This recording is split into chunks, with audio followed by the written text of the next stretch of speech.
नमस्कार दर्शक मित्रों, स्पिरिचुअल लाइव के इस कार्यक्रम में आप सबका स्वागत है। पिछली बार हमने आध्यात्मिकता की चर्चा की, ज्ञान और विज्ञान के बारे में कुछ ज्ञान की गोष्ठी की। समाज में, संसार के अंदर सब कुछ मिलता है मगर माँ का प्यार नहीं मिलता। आप कंप्यूटर और लैपटॉप लेकर के सब कुछ डाउनलोड कर सकते हो मगर प्यार को अपलोड नहीं कर सकते हो। प्यार को अपलोड करने की कोशिश कर सकते हैं मगर टाइम को डाउनलोड नहीं कर सकते। अगर गूगल में ही सारे संसार के अगर उत्तर मिल जाता तो संसार के अंदर कोई सिद्ध व्यक्तित्व का कोई नाम नहीं होता। सब झंझटों को लॉग आउट करके 2 मिनट ईश्वर के अंदर लॉग इन हो जाओ तो अवश्य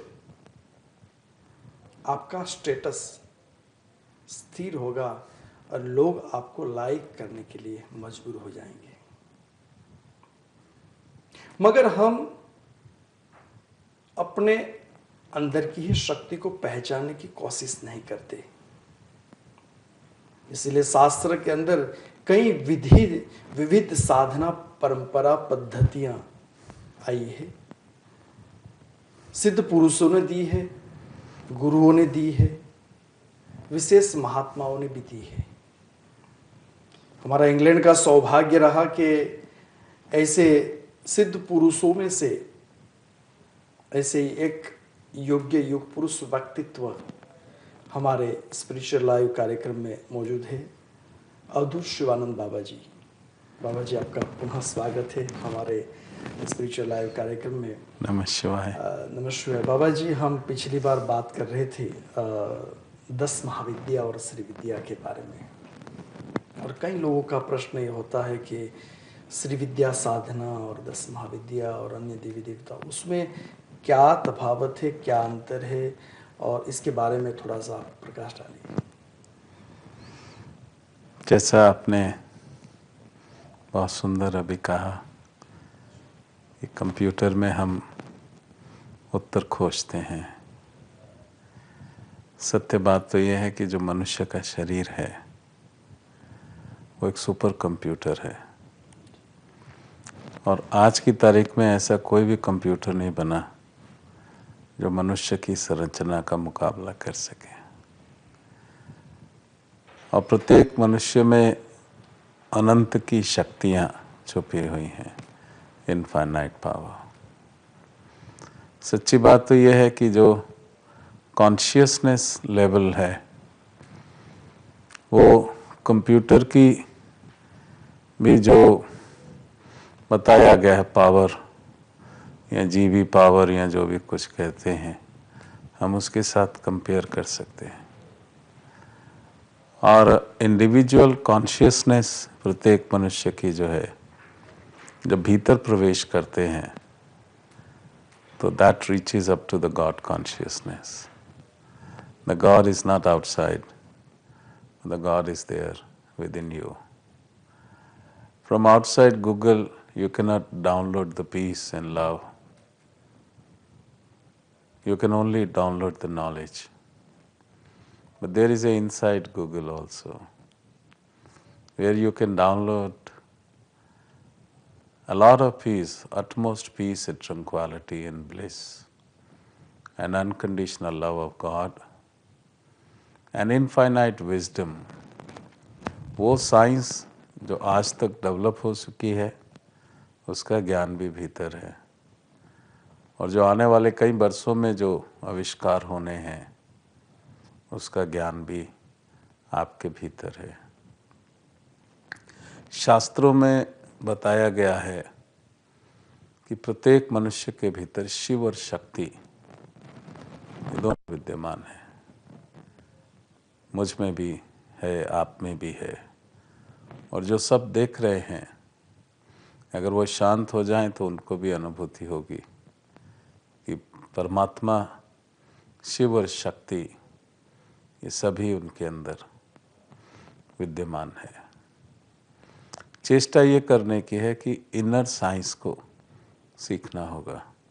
बाहर की साइंस तो हमने बहुत सीख ली, लेकिन अपने को नहीं जान पाए।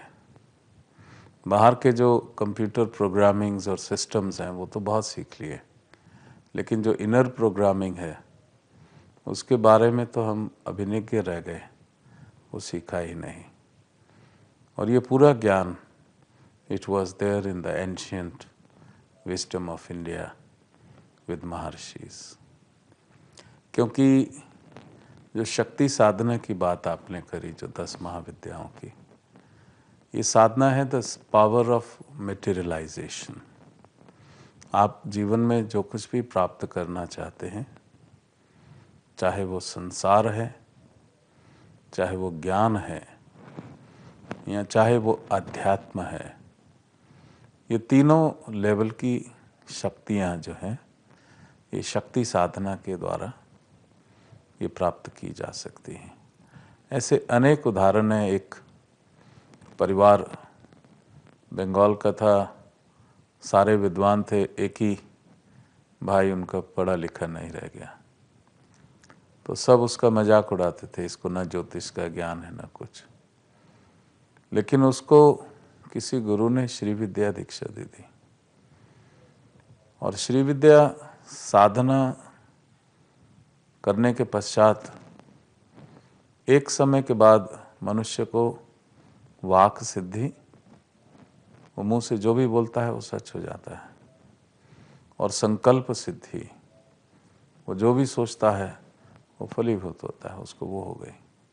सब उसको बुद्धू करके पुकारते थे, तो मजाक मजाक में बोलते थे, सूरज निकला होता था, अरे भाई आज सुना है बरसात होगी क्या भाई बुद्धू, तो अगर वो बोल देता था होगी तो बारिश हो जाती थी।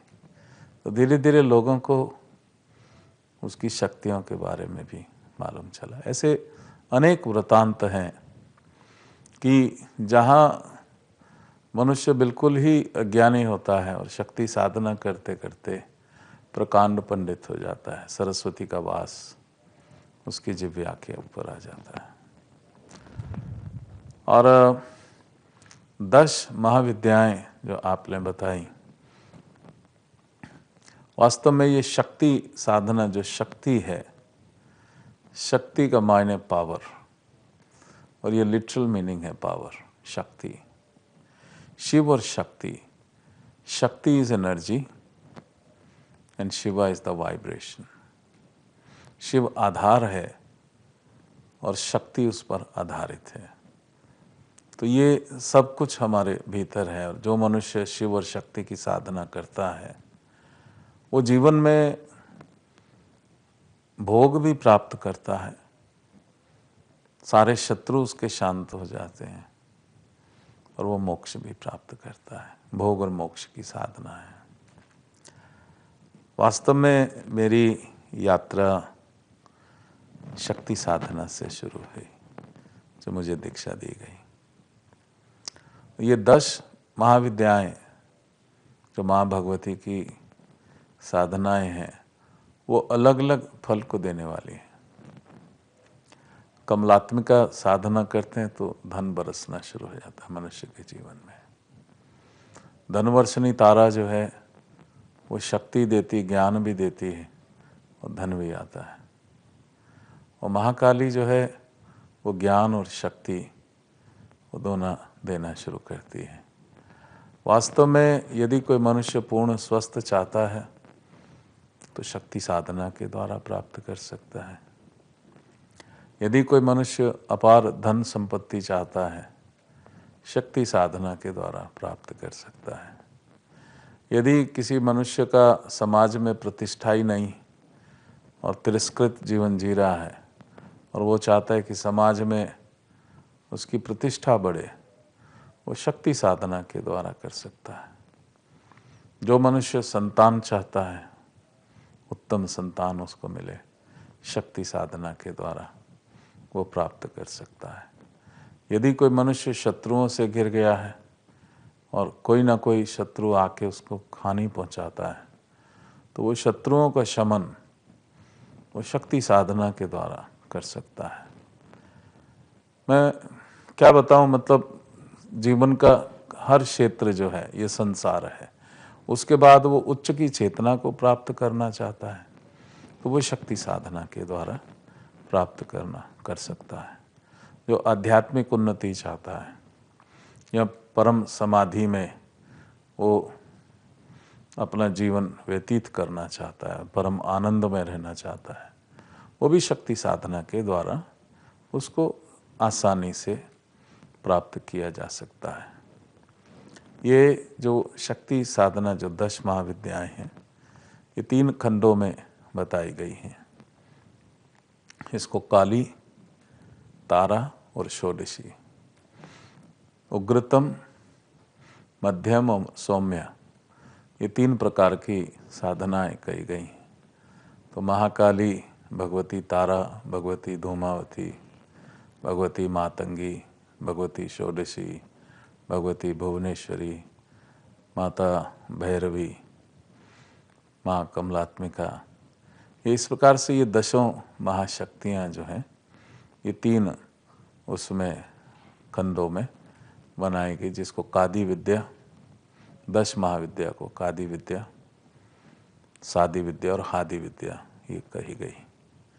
तो मेरी प्रारंभिक साधना जो है सबसे कठिन है 10 महाविद्याओं की साधना करना ये,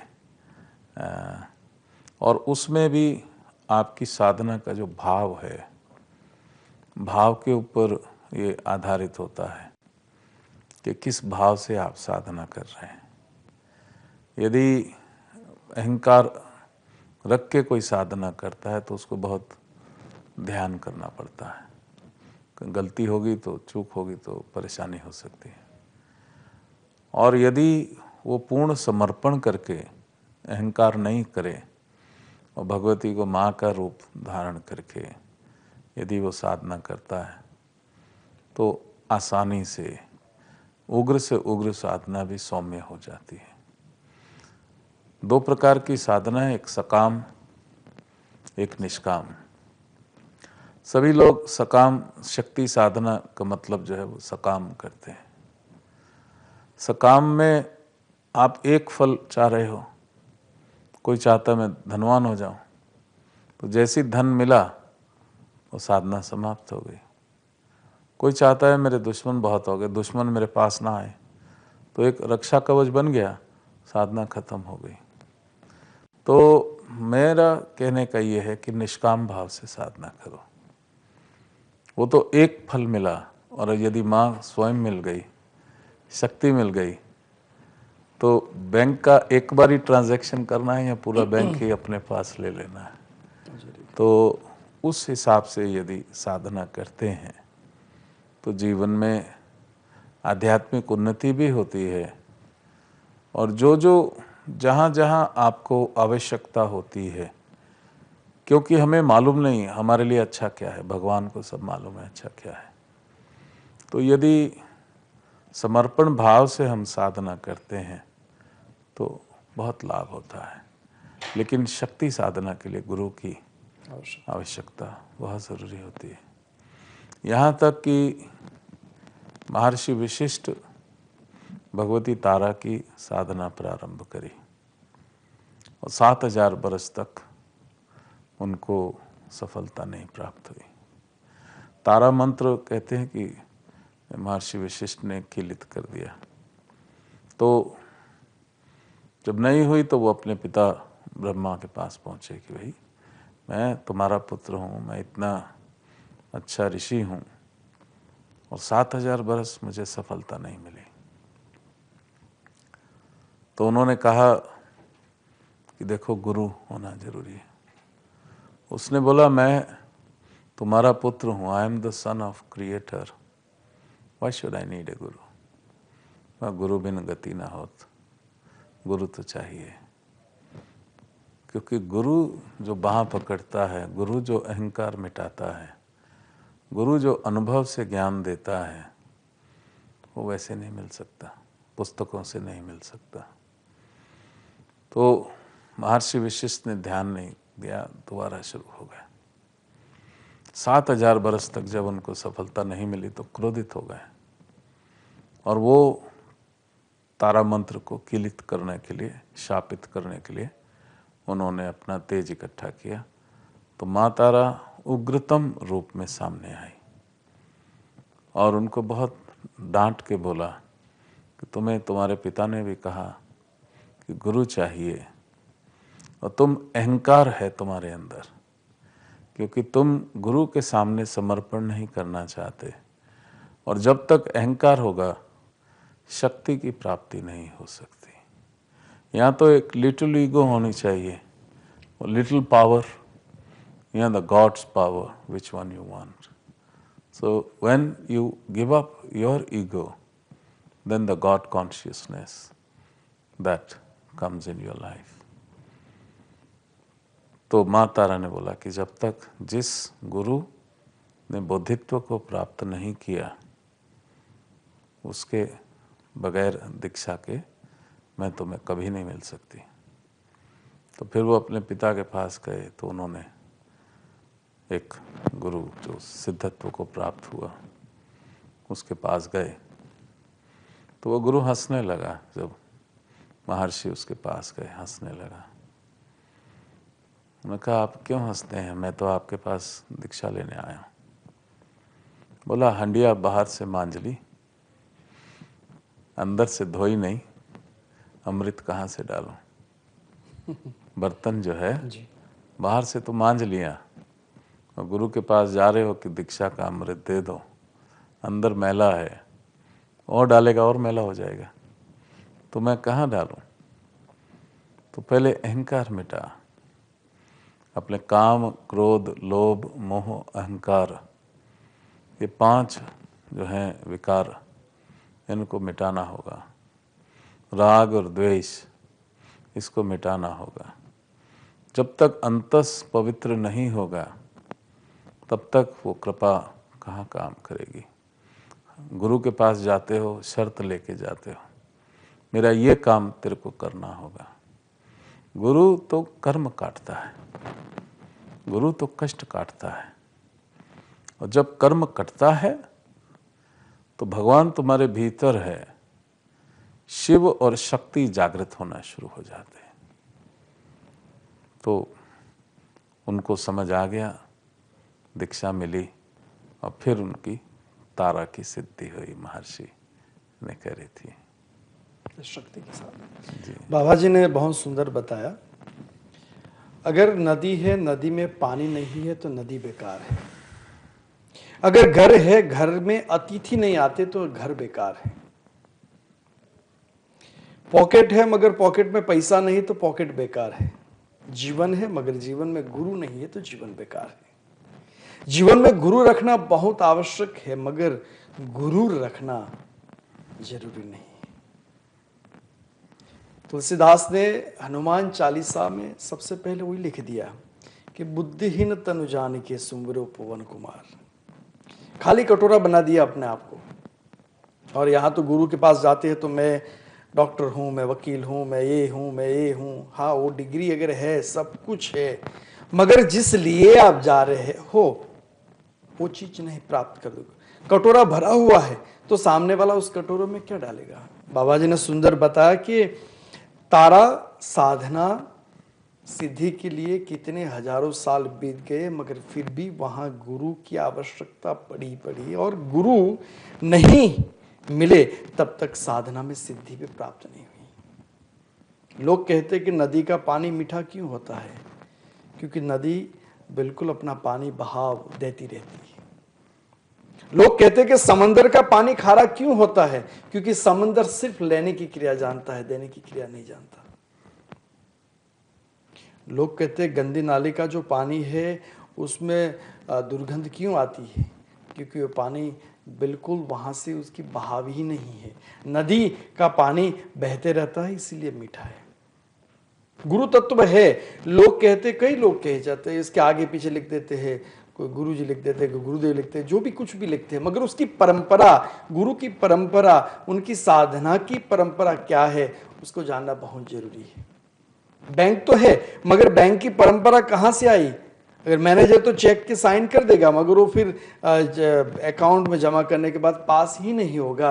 उसका मतलब ये है वहाँ बैंक दिखावा है, चेक पे मैनेजर है, वो है लिख देता है मगर वहाँ की कोई एक्सेस नहीं है। बाबा जी बहुत सुंदर आपने ये जो बातें बताई कि जीवन में साधना है, साधना कर सकते हो, नॉलेज प्राप्त कर सकते हो, मगर वहाँ गुरु तत्व नहीं है तो सफलता नहीं होती है। बाबा जी 10 महाविद्या साधनाओं में कई लोग उनका चित्र देख कर के ही डर जाते हैं कई बार। जैसे धूमावती है तो उनको बताया विधवा है, बगलामुखी है तो किसी का वो अपना आप में शत्रु का संहार कर रही है। तो ये सब चीज़ें है मगर धूमावती साधना पर्टिकुलरली उनसे लोग काफ़ी डरते हैं, तो उनके बारे में थोड़ा आप बताइए। देखिए ये जो चित्रण है ये सिंबॉलिक है और जो 10 महाविद्याएं हैं, शक्ति है तो शिव अवश्य होगा। मैंने पहले ही बताया कि शक्ति का आधार शिव है। Shiva is the vibration and Shakti is energy. And when from the vibration it converts into energy, then it turns into physical manifestation. तो 10 महाविद्याओं में जैसे काली है तो उनका शिव रूप है, महाकाल है, महाकाली का महाकाल है। भैरवी है तो उनका भैरव है। तो 10 महाविद्याओं में जो 9 विद्याएं हैं, शक्ति के साथ शिव अवश्य है। जो माता धूमावती है इसमें शिव नहीं है, शिव तत्व नहीं, खाली शक्ति है। तो समझाने में वो विधवा कह दें या कुछ भी कह दें, वो दैट्स ए डिफरेंट थिंग। लेकिन जब शक्ति का आधार शिव ना हो तो उसको संभालने वाला वो होना चाहिए जिसमें शिव जैसा पवित्रता और शिव जैसा शक्ति हो। इसीलिए कहते हैं कि धूमावती की जो साधना है बगैर गुरु के तो करनी ही नहीं चाहिए, और गुरु भी वो जो शिव रूप हो। और जब कंट्रोल नहीं है तो वो शक्ति जो है वो बड़ी तेजी से जो है प्रवाहित होती है। तो जिस आदमी के अंदर वो अपनी पूरी तरह से अपने को शक्तिशाली नहीं बना सका है, वो इसको शक्ति को सह नहीं पाता। इसीलिए कहा गया है कि वो लोग डरते हैं। तो डरने की बात नहीं है, it's a matter of purification. कितना आप अपने को प्योरीफाई करते हैं। और ये जो उग्रता वाली बात है ये अपने आपके, it's a projection of your mind. हमारे मन में जितने विकार हैं उसका जब हम प्रोजेक्शन करते हैं तो हमको वही भयानक दिखना शुरू होता है। जैसे मैंने माता धूमावती की साधना काफ़ी समय बाद शुरू करी थी। मैं 10 महाविद्याओं की जो कर रहा था, तो एक शुरू करी मैंने तो एनर्जी महसूस, बहुत पावर आती थी एकदम, और ऐसी पावर आती थी कि मेरे आसपास इतना स्ट्रॉन्ग एनर्जी फील्ड बन गया था। खैर मक्खी मच्छर एक छोटी सी चीज़ है, लेकिन मैं वो बता दूं कि 2-3 मीटर के रेडियस में वो भी मेरे पास नहीं आते थे। तो वो जो है एक एनर्जी फील्ड, एनर्जी वोटेक्स जो है वो बन गया। और जैसे जैसे विकार जब खत्म होते हैं, जैसे शास्त्रों में कहा है कि उनकी आवाज़ जब वो शक्ति के दर्शन होते हैं, लेकिन वही it's a projection of your mind. जब प्योरिफिकेशन होती है तो उसी माता धूमावती का सौम्यतम स्वरूप जो है उसकी अनुभूति मुझे होनी शुरू हो गई, और मुझे बड़ा आनंद आता था। मैं जो है मतलब उसके बाद तो मुझे कोई भी चीज़ की इच्छा होती थी तो मैं ध्यान में जाता था, अपने समाधि में उनको इन्वोक करता था और बोलता था करो मेरे लिए, जो है यू आर द मदर। सो वो एकदम करती। और जो बगलामुखी है देखिए, जो पीताम्बरा की जो साधना लोग करते हैं ना, वो इसलिए करते हैं कि शत्रुओं का नाश हो। लेकिन एक चीज नहीं सोचते कि माँ जो है वो जगत जननी है। तो ऐसा हो सकता है कि वो आपकी रक्षा के लिए जो मनुष्य है वो उनको मारने चली जाएगी। Can you think of that? It is impossible. तो फिर वो कैसे रक्षा करती है? तो वो जो रक्षा पीताम्बरा वो ऐसे करती है कि शत्रु मनुष्य जो शत्रु जिसके ज्यादा हो गए, उसके अंदर ही कोई विकार होगा, उसके अंदर ही कोई कारण बैठा होगा जो बाहर शत्रुओं को पैदा कर रहा है। Is a projection which is coming from inside. It is the sanchit karma, it's your action, it is your reaction, जो कि एनिमोसिटी और वो मनुष्य जो आपके शत्रु हो रहे हैं। तो जब बगलामुखी की साधना करते, पीताम्बरा की साधना करते हैं, तो वो माँ आपके भीतर के जो कार्मिक फैक्टर हैं, जो आपके भीतर के जो विकार हैं, जो आपके लिए शत्रुओं को पैदा कर रहे हैं, वो उनका विनाश करती है। लेकिन यदि मनुष्य ये भाव लेके, एक व्यक्ति आया था मेरे पास, बोला मैंने 12 या 13 साल मैंने माता बगलामुखी की साधना करी, मुझे तो कोई फल मिला नहीं। मैं बोला जो शक्ति साधना करता है उसके चेहरे पे बड़ा तेज होता है और तुम तो मलिन हो रहे हो, तो कारण क्या है? क्या तुम अपने शत्रुओं की फोटो वोटो सामने रख के करते हो? उसने कहा हाँ जी। मैं बोला उनको मिटाने की क्यों चेष्टा करते हो?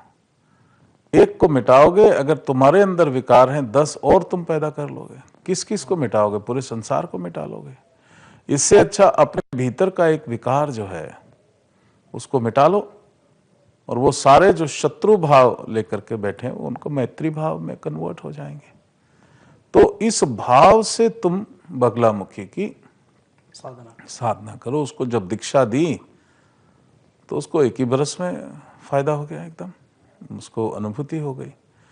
तो इस प्रकार से जो शक्ति साधना है वो मैंने बताया, सांसारिक भोग वो भी प्राप्त होते हैं, उसके साथ आध्यात्मिक उन्नति, शक्ति, अपार शक्ति जो है वो उत्पन्न होती है, और फिर जो है मनुष्य मोक्ष की तरफ अग्रसर करता है। जब मैंने साधना करी और करते करते शक्ति साधना ही, क्योंकि 8 साल का मैं था जब मुझे दीक्षा मिली, तो जब मुझे पूर्ण अनुभूति सी हो गई तो मैं सारे शक्ति पीठों के ऊपर साधना मैंने करी। हर भारतवर्ष के सारे शक्ति पीठों में जाके मैंने साधना करी है।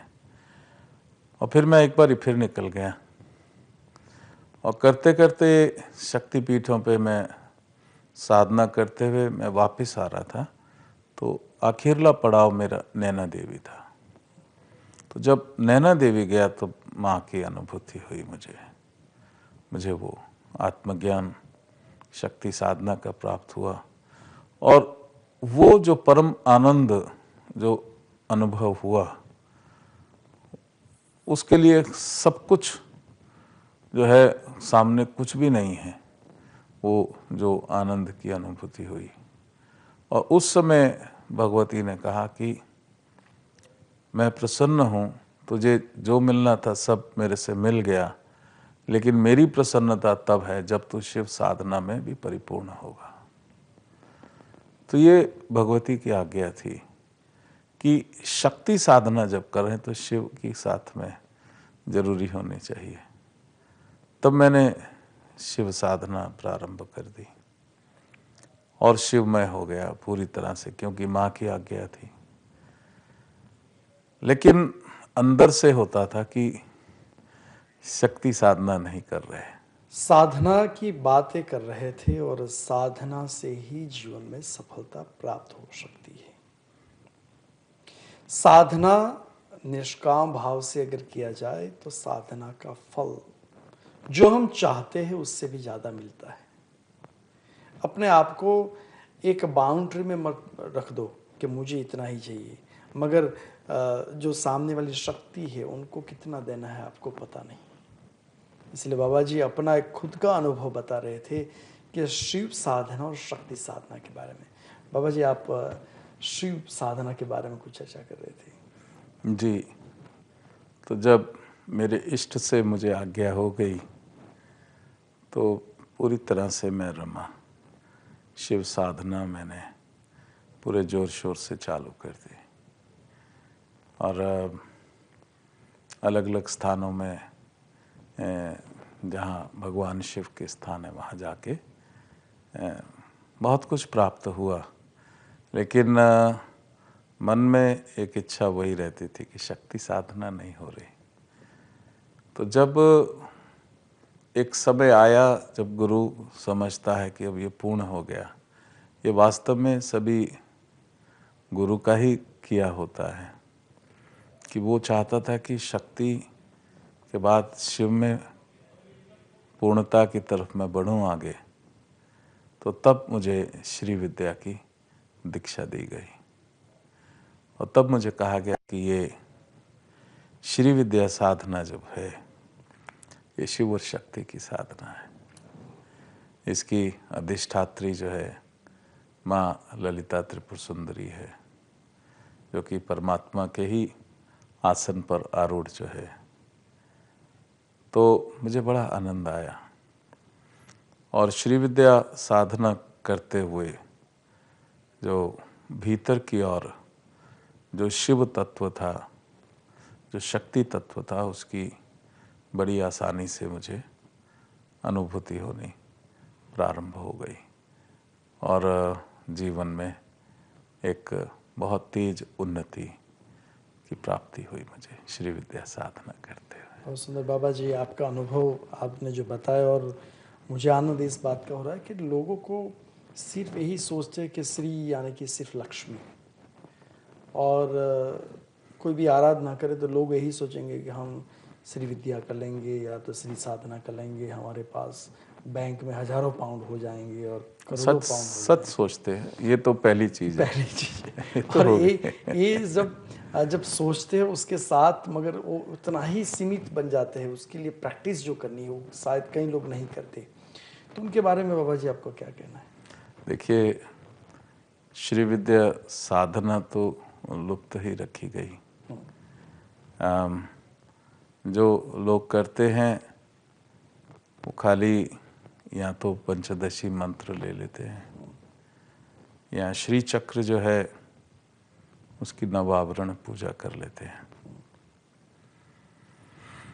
या जो है उस विधि से दुर्लभ विधि है यज्ञ की वो कर लेते हैं।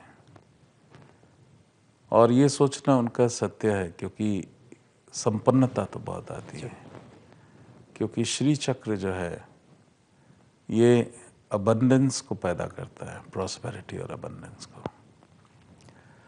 लेकिन जो साधना है, जो अद्वैत साधना, आदि शंकराचार्य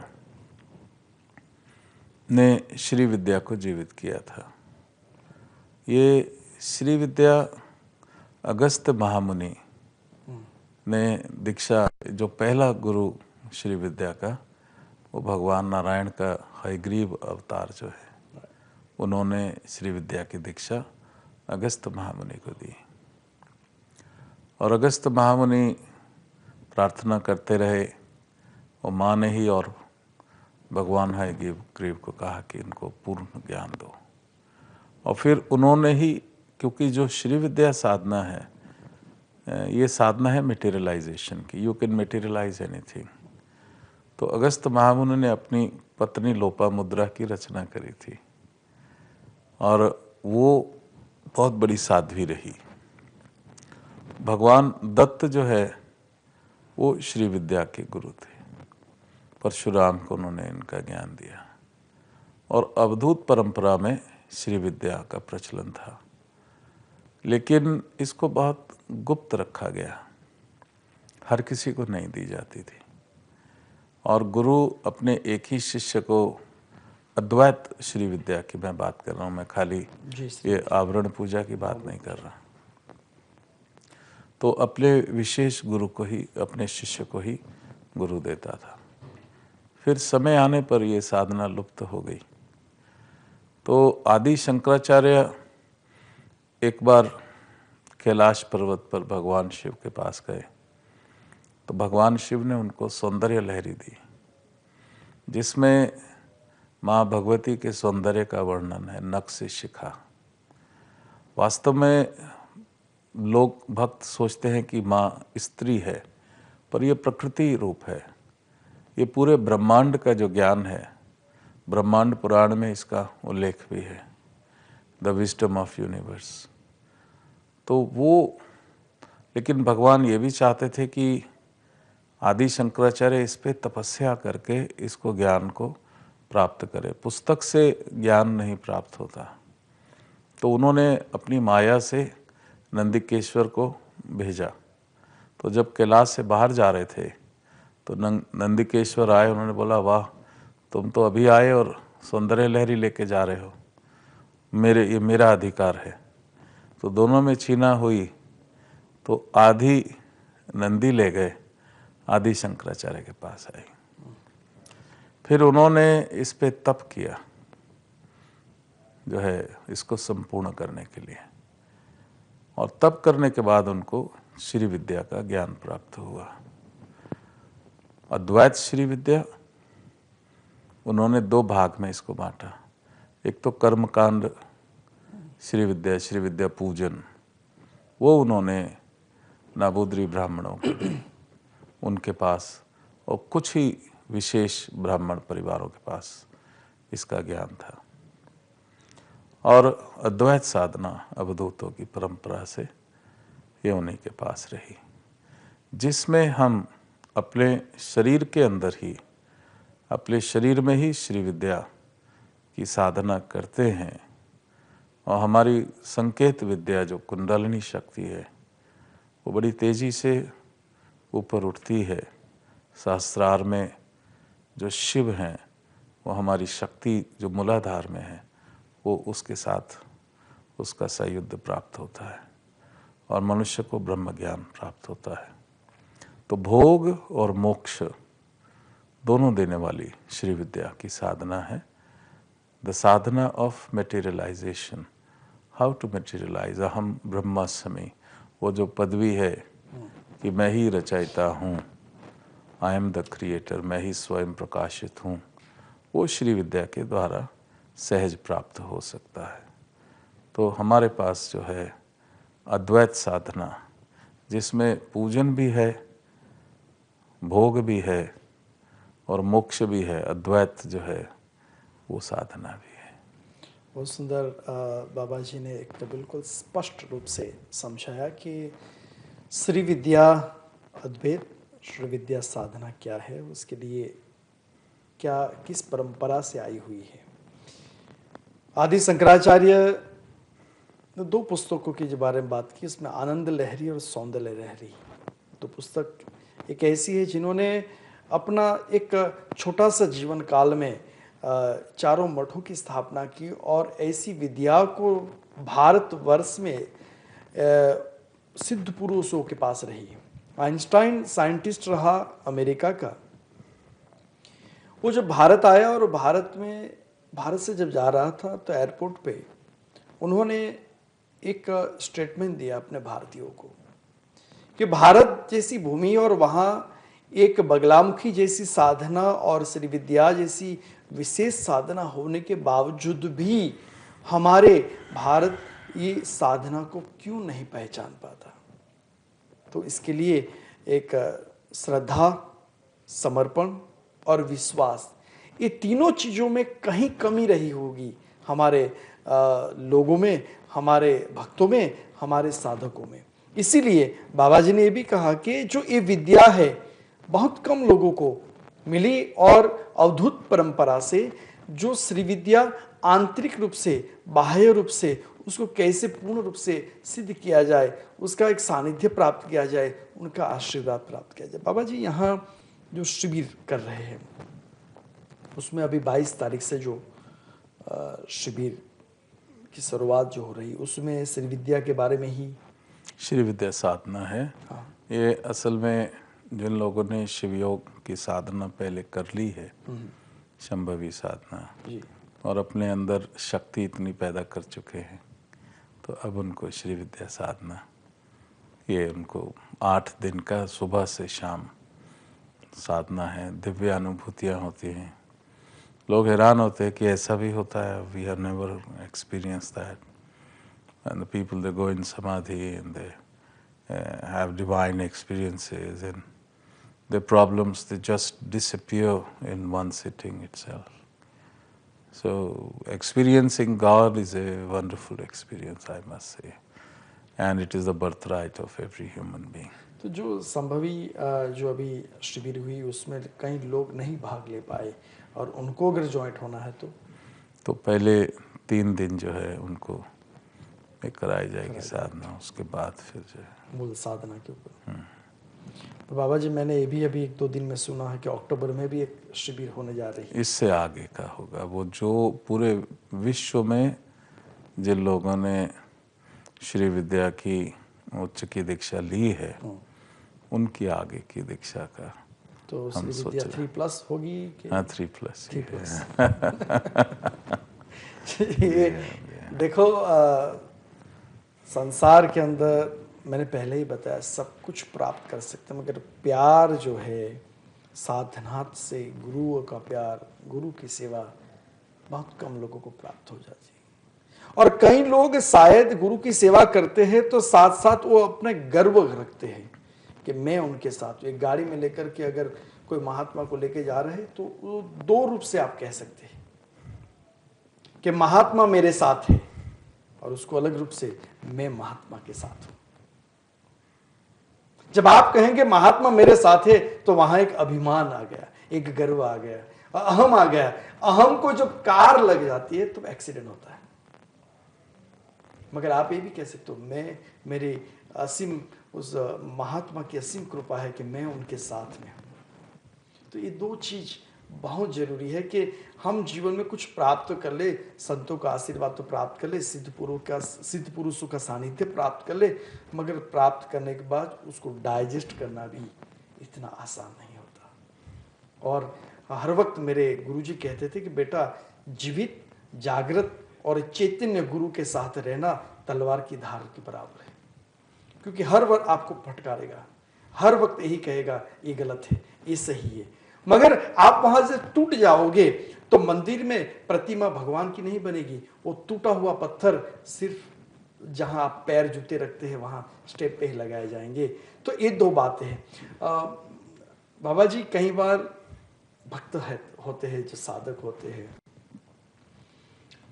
तो साधना तो करते हैं, साधना के साथ साधना की परंपरा से भी चलते हैं, और कई ये सोचते हैं कि नहीं, मैंने ये साधना की, मुझे किसी को और को नहीं बताना है, किसी को ये नहीं कहना है।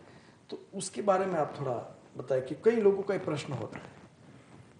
देखिए, जो शक्ति साधना है इसमें बहुत उपलब्धियां प्राप्त होती हैं जी। और गुरु हमेशा कहता है कि अपना धन और साधना छुपा के रखना, किसी को बताना नहीं, क्योंकि जब आप बताते हैं तो अहंकार आ ही जाता है। और एकांत में चुपचाप साधना करनी चाहिए। उद्देश्य क्या है कि संसार में सब कुछ प्राप्त हो और आध्यात्मिक उन्नति हो। तो जब ये है तो तब शोर मचाने का क्या फ़ायदा। जितना नीचे रह के आप आगे बढ़ोगे उतना लाभ ज़्यादा होगा। सही बात आपने बताया। देखो, जितना आदमी जमीन से ऊपर बैठता है उतना गिरने का भय रहता है, और जितना आदमी नीचे बैठता है उसको भय ही नहीं है, क्योंकि उसके नीचे बाद में तो माँ के गोद में ही बैठे हो आप। फलों से लदा वृक्ष हमेशा जी झुकता है नीचे। बाबा जी, ये जो श्री विद्या के बारे में, श्री विद्या के बारे में जो आपने चर्चा की, उसमें कई बार भी होता है कि बाबा जी आ रहे हैं तो कुछ विशेष लाभ होगा, विशेष साधना का लाभ होगा। तो इंग्लैंड की धरती और इंग्लैंड के धरती के जो साधक है और दूसरे देशों से भी आए हैं, तो ये तो सौभाग्य समझते ही है, मगर हमारे सिद्धाश्रम की ओर से पूरा परिवार भी ये पूर्ण रूप से एक सौभाग्य समझता है कि ऐसी साधना परंपरा की जो बातें हैं बहुत कम लोग करते हैं। देखिए, भगवान शिव की मर्जी हुई इसलिए सिद्धाश्रम की नींव रखी गई, क्योंकि आप भी जो है साधना में विश्वास रखते हैं और भारतीय परंपरा साधना पर ही आधारित है। जो भी कथा होती है वो हर पुराण का जो है 3 खंड हैं, महात्मा खंड, ज्ञान खंड और साधना खंड। तो एक महात्मा आके महात्मा खंड की बात करता है, कथा हो गई। फिर गुरु ज्ञान की बात, कोई मिल जाए किसी को तो उसी में ज्ञान खंड जो है, और साधना खंड तभी है जब साधक तैयार होता है, जब उसके पुण्य पूर्ण रूप से जागृत होते हैं तो उसको दीक्षा का अवसर प्राप्त होता है। उसके जीवन में जब भगवान सोचते हैं कि अब बदलाव आना चाहिए, एक सुखद बदलाव आना चाहिए, तभी ऐसा कुछ संयोग बैठता है कि वो साधना की दीक्षा प्राप्त कर सके और अपने जीवन को सफल कर सके। शिव योग और श्री विद्या, हमारी मानता ये है कि इसी जन्म में मनुष्य आत्म साक्षात्कार को प्राप्त कर सकता है। जो श्री विद्या के मार्ग पर चलता है उसको अगले जन्म की बात ही नहीं है, यहीं पर ही उसको पूर्णता, he must reach to the final ascension during his living time। बाबा जी, बहुत अच्छा लगा आपसे साधनात्मक ज्ञान की गोष्ठी हुई और समय अपना कार्य कर रहा है। दर्शक मित्रों, हम कोशिश करेंगे, बाबा जी इंग्लैंड की धरती पे पूर्ण रूप से साधनात्मक क्रिया और साधना समझाने के लिए आए हैं, साधना देने के लिए आए हैं। और 29 तक Harold Leisure Centre Byron Hall में जो साधना के शिविर चल रही है उसमें हम कोशिश करेंगे एक दिन फिर से हम बाबा जी से निवेदन करूंगा कि हम कुछ साधनात्मक की चर्चा करेंगे, जिसके माध्यम से जो लोग ज्ञान की भूखे, जो साधना के बारे में कुछ जानना चाहते हैं, उनको हम दे सके। बहुत बहुत धन्यवाद आपका बाबा जी, आप आए और पुनः हम उसकी ज्ञान के बारे में चर्चा करेंगे। नमः शिवाय। हरि ओम। पूर्ण महापूर्णमिदं पूर्णात् पूर्णमुदच्यते पूर्णस्य पूर्णमादाय पूर्णमेवावशिष्यते। हरि ओम। शांति शांति शांति।